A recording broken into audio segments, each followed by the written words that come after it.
Olá pessoal, tudo bem? Hoje estamos aqui iniciando a nossa oitavo tema da nossa classe bíblica, um assunto também fundamental e a primeira mentira contada na Terra. Você sabe qual foi a primeira mentira contada na Terra?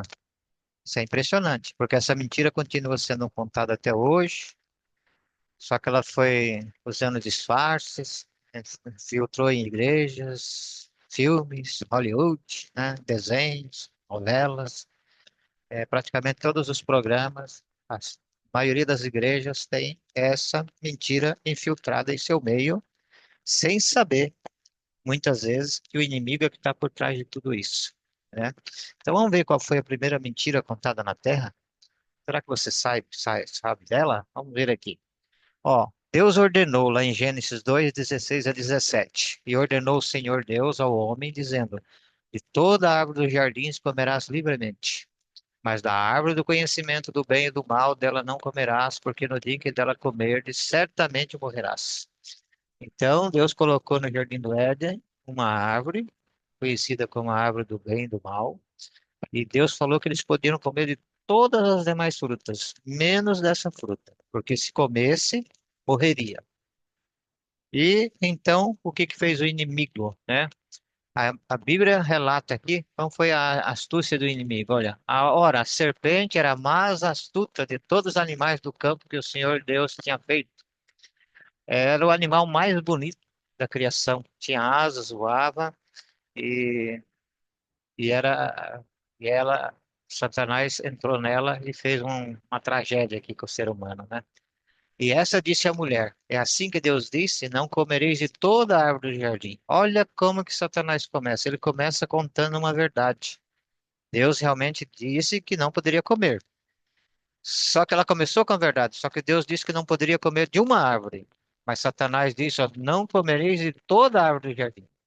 Ele ampliou a decisão de Deus para todas as árvores. Disse a mulher à serpente: Do fruto da árvore do jardim comeremos, mas do fruto da árvore que está no meio do jardim, disse Deus: Não comereis dele, nem tocareis para que não morrais. Então foram abertos os olhos de ambos, conheceram que estavam nus e cozeram folhas de figueira e fizeram para si aventais. Isso aqui é interessante, né? O que que Satanás consegue fazer com o ser humano, né? Olha aqui, ó. Então a serpente, né? Quando a mulher disse que não poderia comer só daquela árvore, a serpente disse à mulher: Certamente não morrereis. Primeira mentira contada na terra. Deus disse que se comesse do fruto morreria. A serpente disse que não morreria. Porque Deus sabe que no dia em que dele comer, se abrirão os olhos, vossos olhos, e sereis como Deus, sabendo o bem e o mal. Lembra que o primeiro pecado surgiu no céu com a cobiça. Satanás, ele queria, como fala o livro de Ezequiel, Isaías, ele queria ser semelhante a Deus. Ele fala que exaltaria o seu trono acima das mais altas nuvens e seria semelhante a Deus. Então, o desejo de Satanás era ser semelhante a Deus. Cobiçou, como criatura, o lugar do Criador. E aqui ele passou a mesma mensagem para o ser humano, para Eva naquele momento, né? Porque Deus sabe no dia em que deles comer se abrirão os olhos e sereis como Deus, né? A primeira mentira contada na terra foi essa aqui. Deus falou que morria, a serpente disse que não morreria, tá? Isso é interessante. Primeira mentira contada na terra. E viu a mulher que aquela árvore era boa para se comer e agradável aos olhos, árvore desejável para dar entendimento. Tomou do seu fruto e comeu e deu também ao seu marido e ele comeu com ela. Isso está relatado em Gênesis, né? Essa mensagem, tá? E o que aconteceu com o ser humano? Quem estava certo ali? Deus ou Satanás? Olha, o ser humano, se ele não tivesse desobedecido essa ordem de Deus, ele nunca teria sofrido nenhum tipo de sofrimento, nem morte, nem dor, nem nada. Mas hoje você vê que o mundo que nós estamos com sofrimentos, com dores, doenças, violência de todos os tipos, a natureza em revolta, tudo dando errado, né? Por causa do pecado cometido. Então, a primeira mentira contada na Terra foi que o ser humano não morre, ele é imortal. E muitas religiões, filosofias, igrejas, filmes, novelas, a maioria tem impregnado com essa mensagem. Você vê um desenho, olha lá com as crianças, um desenho. O desenho dá, o bichinho dá um tiro no outro, só fica preto, depois continua vivo, né? pregando essa mensagem. Tá vendo como que Satanás usa para inundar o mundo? Agora, o que que Jesus ensinou sobre a morte? Então, esqueça todas essas filosofias, esses ensinamentos de muitas igrejas, né, que fala que você vai ter uma oportunidade após a morte.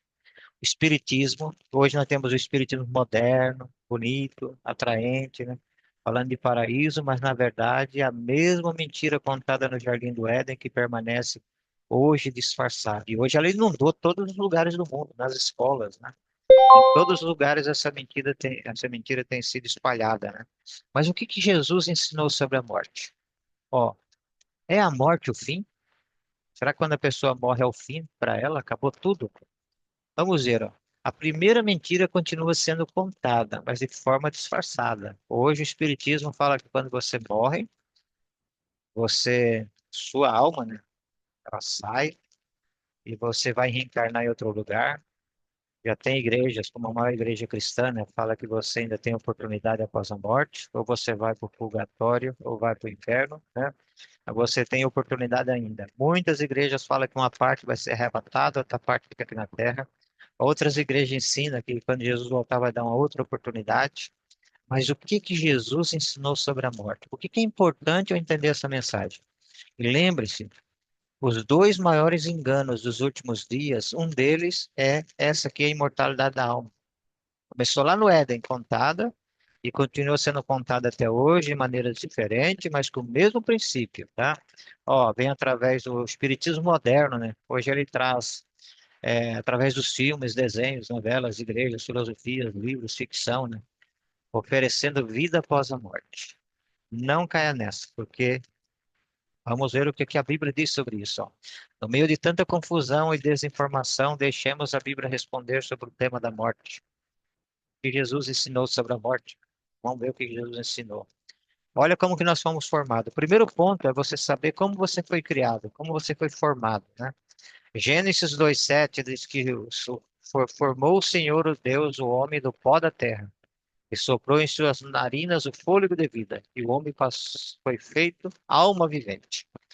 Então, o ser humano é feito de dois principais materiais: pó da terra mais fôlego de vida, que é igual a alma vivente. Então, com o pó da terra mais o fôlego de vida, o ser humano passou a ser uma alma vivente. É uma comparação bem simples para nós entendermos, é como a lâmpada e a energia.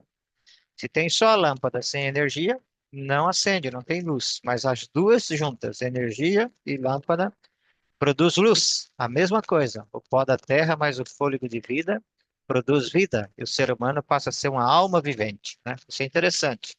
Agora, como que a Bíblia, o que a Bíblia fala o que que é uma alma vivente, né? Dois versos interessantes. Um está em Gênesis 46:27, outro está em Deuteronômio 10:22. Vamos ver o que que a Bíblia fala que é uma alma vivente, ó. Aqui diz em Gênesis 46:27, os filhos de José, que lhe nasceram no Egito, eram duas almas. Olha, aqui está falando que os filhos de José, que lhe nasceram no Egito, eram duas almas. São dois filhos, duas pessoas, né? Todas as almas da casa de Jacó que vieram para o Egito eram 70. Ó, todas as almas, lembra que Jacó desceu para o Egito com 70 pessoas, né? E aqui fala almas, tá? Agora veja aqui em Deuteronômio 10:22, ó. Com 70 almas, teus pais desceram para o Egito. A mesma mensagem aqui, ó, tá? Ó, todas as almas da casa de Jacó que vieram para o Egito são 70. Com 70 almas, teus pais desceram ao Egito, e agora o Senhor teu Deus te pôs como as estrelas do céu e a multidão. Ou seja, eles desceram em 70 e agora tinha, no final ali, quando eles estavam para sair do Egito, eram cerca de 2 milhões de pessoas, né? Então, alma para Deus é uma pessoa viva. Alma é uma pessoa viva, tá? Eu fui católico muitos e muitos anos. Boa parte da minha vida, não, metade da minha vida eu fui católico, né? E ali a gente era ensinado que é uma penada, se nascesse uma criança tinha que ser batizada rápida, porque senão ela morresse não seria salva, que as pessoas quando morriam podiam aparecer para a gente, todas essas coisas, né? Mas vamos ver o que que a Bíblia fala sobre isso, é interessante, né? Agora, quando a pessoa morre, o que acontece? Ó, e o pó volta à terra como era, e o espírito volta a Deus que é Deus. Então, quando a pessoa morre, no momento que ela morre, Eclesiastes 12:7 diz assim, ó, o pó volta à terra. Nós somos terra, voltamos à terra. Se você desenterrar uma pessoa depois de muitos anos que ela foi sepultada, você vai ver que a maioria do que tem nela lá virou pó, tá? E se ficar muitos séculos ali, vira tudo pó. Porque nós somos formados do pó e para o pó voltamos. E o fôlego? O fôlego que Deus soprou em nossas narinas, que a Bíblia diz que o mesmo fôlego de vida que Deus sopra em nós é o mesmo fôlego de vida dos animais, não tem diferença. Ele volta para Deus, não tem uma alma penada. Lembra que na alma é o pó da terra mais o fôlego de vida. Na morte há a separação. O pó volta para a terra, o fôlego volta para Deus. O fôlego da vida. Não existe uma alma penada que fica vagando por aí, tá? Agora, olha o que diz Gênesis 3,19. No suor do teu rosto comerás o teu pão, até que tornes a terra, que delas fosses tomado, porquanto és pó, e em pó te tornarás. Então, quando a pessoa morre, ela vai ser sepultada ou cremada, não importa, ela vai virar pó, tá? Vai virar pó da terra novamente, e vai ficar a terra ali novamente que ela é. E se você vê na composição do ser humano, tudo que tem na terra tem no ser humano, corpo do ser humano. E todos os alimentos que nós comemos vêm da terra, porque tem os nutrientes que tem na terra, o corpo do ser humano precisa também. Isso é interessante, né? Como Deus formou. Então, no dia que a pessoa morre, como muitas vezes ali fala a grande igreja cristã católica, né? Você, agora vamos orar, vamos interceder, fazer missa de 7 dias, missa de 30 dias. Quando a pessoa morre, não adianta mais nada interceder, porque ela não conta com mais nada. O que acontece com a memória quando a pessoa morre? Isso que é interessante. Olha o que que a Bíblia fala. Então, quando você morre, a pessoa não vai para o céu, vai para o inferno, vai para o purgatório interceder por alguém. Olha o que a Bíblia diz sobre isso. É muito importante o que a Bíblia diz. Lembre-se no primeiro estudo que João 17:17 diz assim, ó, a tua palavra é a verdade. Então, a Bíblia é a verdade. Então, aqui nós temos a verdade. Agora, o que fala pessoas, o líder religioso, o espiritismo, não importa para nós, porque o que vale é a Bíblia. A Bíblia é a verdade, a palavra de Deus. E olha o que diz aqui Eclesiastes 9:5, porque os vivos sabem que hão de morrer, os vivos, mas os mortos não sabem o quê? Coisa nenhuma. Nem tampouco terão eles recompensa, mas a sua memória fica entregue ao esquecimento. Ou seja, no dia que a pessoa morre, todos os seus sentimentos, amor, ódio, memória, pensamentos, tudo acaba. Tudo acaba. Tá? E no estudo anterior, nós vimos que todas as pessoas um dia ressuscitarão. Os que forem salvos na primeira ressurreição, que é na volta, na segunda vinda de Jesus, tá? Os que não aceitaram Jesus vão ressuscitar, mas depois do milênio para serem destruídos. Então aqui está a verdade. Os vivos não, os vivos sabem que vão morrer, mas os mortos não sabem coisa alguma. Não tem nenhum entendimento, não pode interceder por você, você não pode falar com ele. E a Bíblia é categórica. Deus proíbe você consultar mortos. Deus proíbe a necromancia, né? A consulta dos mortos, como faz o espiritismo, muitas outras coisas, né? Deus proíbe esse tipo de atitude. Quando morre uma pessoa famosa, você vê que a televisão fica dias falando sobre essa pessoa e sempre vem à tona alguém falando que aquela pessoa está no céu, pode interceder por nós, cuide de nós, né?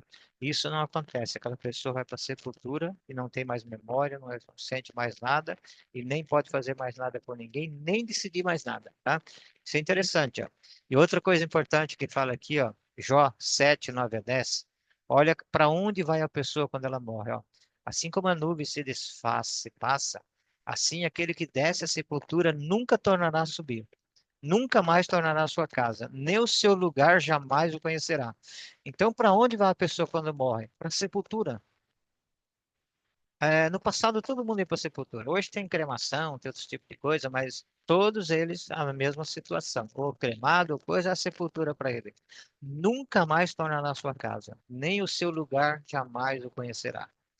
Eu recordo quando eu criança, na minha juventude, adolescência, quando era católica, a gente ouvia tantas histórias das pessoas vendo familiares que já morreram, todas essas coisas, né?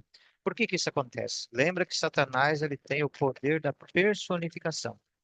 Olha, a Bíblia fala assim que ele se transforma em anjo de luz. Ele pode personificar um parente, né? Personalizar um parente seu que já morreu há muitos anos.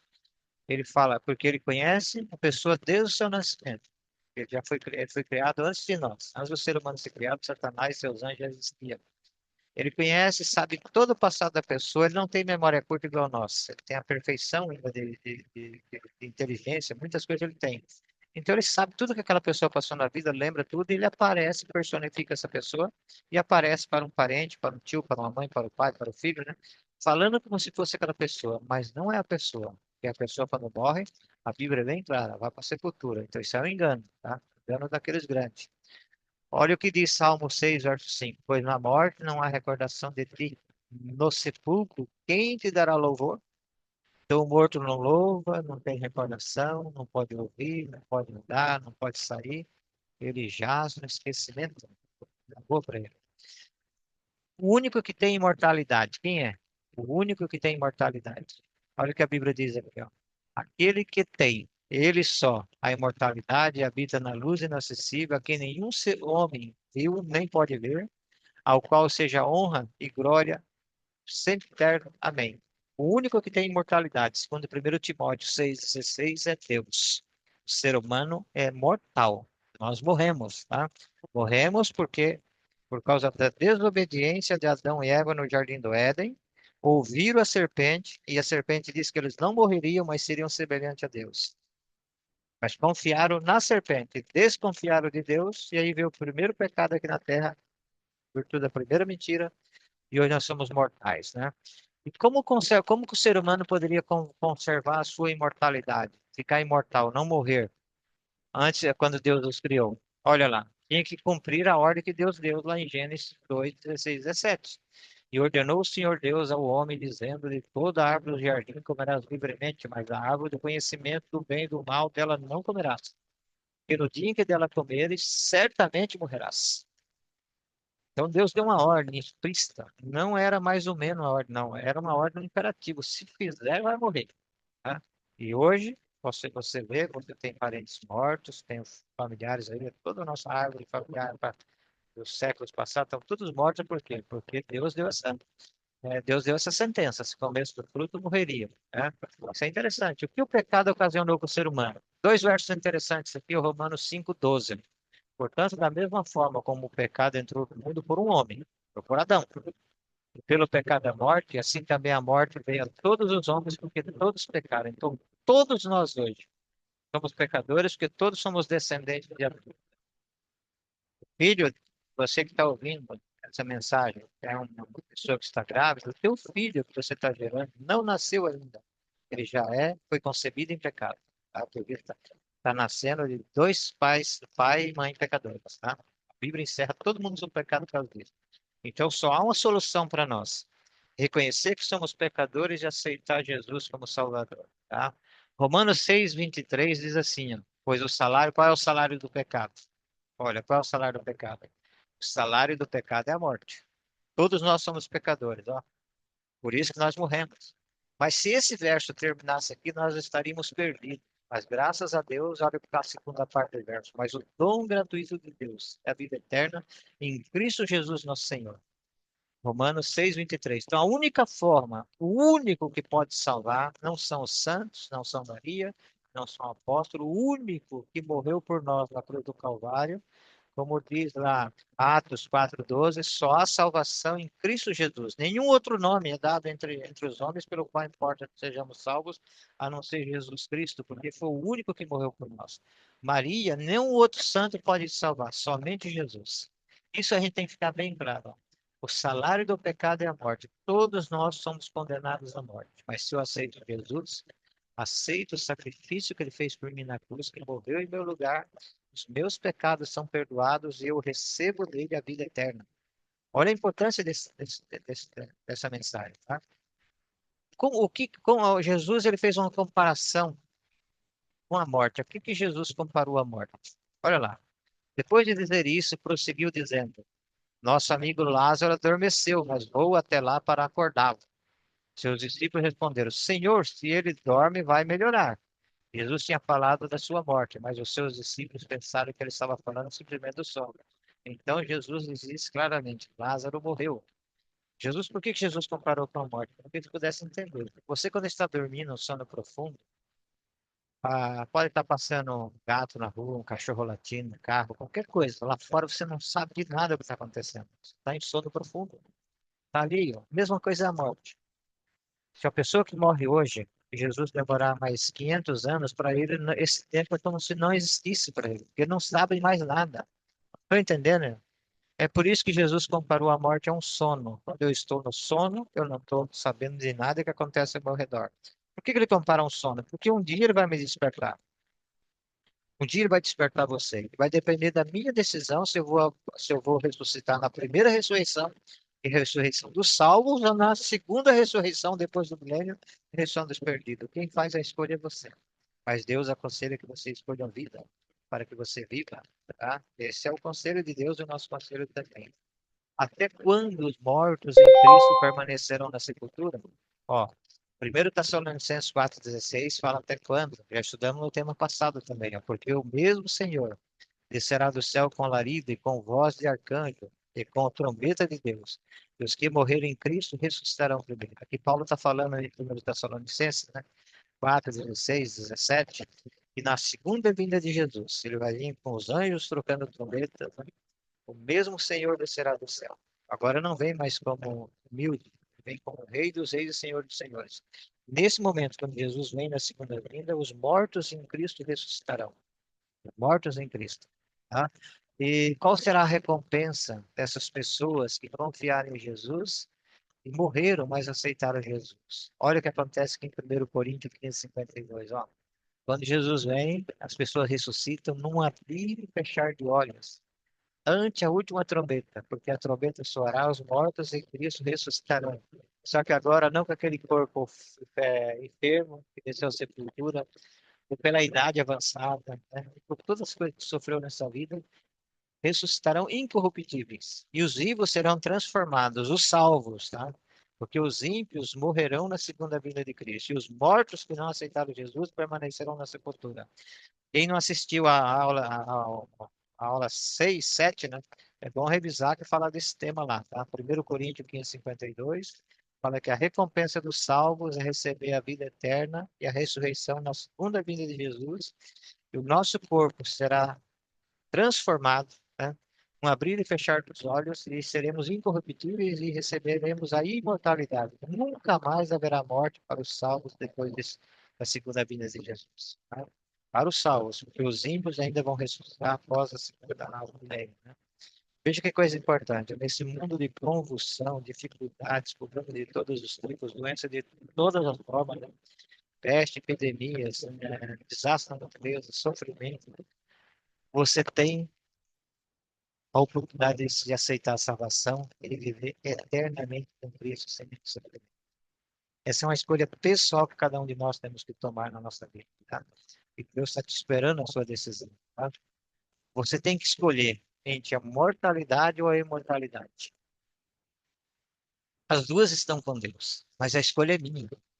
Se eu não aceitar Jesus, ou ficar neutro, ou ficar indiferente, eu já aceitei, quer dizer, eu já rejeitei ele. Se eu for uma pessoa indiferente, que não aceito Jesus, mas também não rejeito, estou ali. Você já rejeitou ele. E Jesus diz: aquele que quer seguir, tome a tua cruz e siga. Então, assim, então, tá, a imortalidade e a mortalidade vai depender de suas decisões. Deus tem as duas, né? Tá? Aquele que quer te dar a vida. Olha o que diz Eclesiastes 3:11. Tudo fez Deus formoso no seu devido tempo. Também ele pôs a eternidade no coração do homem. Deus colocou esse desejo em nosso coração. Não permita que o inimigo mate esse desejo com filosofias erradas, com mensagens erradas, né? Eu estou estudando com um rapaz, né? E logo quando eu comecei a fazer os estudos com ele, ele disse assim: olha, eu estou há tantos anos numa igreja evangélica, não vou mencionar nome, mas pela primeira vez alguém está me mostrando o que a Bíblia, me ensinando realmente o que a Bíblia diz. Quantos anos lá e nunca foi ensinado isso? Quando alguém vai ler a palavra, muita gente fala ao mesmo tempo e chora e grita, e a gente acaba não entendendo nada, né? Aqui, olha só, pela primeira vez eu entendi essa mensagem, que Deus colocou no seu coração a eternidade. Agora esse desejo, Deus já plantou em seu coração. A salvação, Deus já deu para você. Jesus já se entregou na cruz do Calvário. Agora é só você aceitar. Tudo que você precisa aceitar, porque Jesus já venceu a morte por você.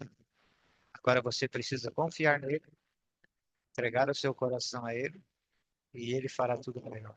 Tá? Olha, tudo que você quiser, Jesus está à disposição para te dar, tá? Salvação. Quando eu falo tudo que você quiser, tudo que você precisa para a vida eterna, né? Confie em Deus, tá? Confie em Deus, confie em Deus e Ele estará contigo. Qual é a sua decisão? Compreendo ser a morte apenas um sonho, e os mortos não sabem de coisa alguma, nem pode se relacionar com os vivos. Acredito também que Deus tem solução para todos os problemas, inclusive para a morte. Você crê? Se você crê e aceita Jesus como seu Salvador, você não vai cair na primeira mentira contada, que hoje continua sendo contada nesse mundo. Tá? De maneira disfarçada, Satanás tem colocado ela com beleza, né? Falando de vida, oportunidades, que você pode levar a vida de qualquer jeito, aqui, que ainda vai ser salvo, que Deus vai te dar outra oportunidade. Após a morte, não tem outra oportunidade. Deus te abençoe para que você entenda essa mensagem e possa aceitar Jesus como seu Salvador, para que você e seja salvo e viva para sempre. Ok? Deus te abençoe e que aceite Jesus como seu Salvador. Vamos orar? Senhor nosso Deus, obrigado por essa mensagem. Que Deus nos abençoe e salve essa pessoa que está ouvindo essa mensagem, Senhor. Ela e seus queridos familiares. Perdoa os nossos pecados, fica conosco em nome de Jesus e até a próxima lição.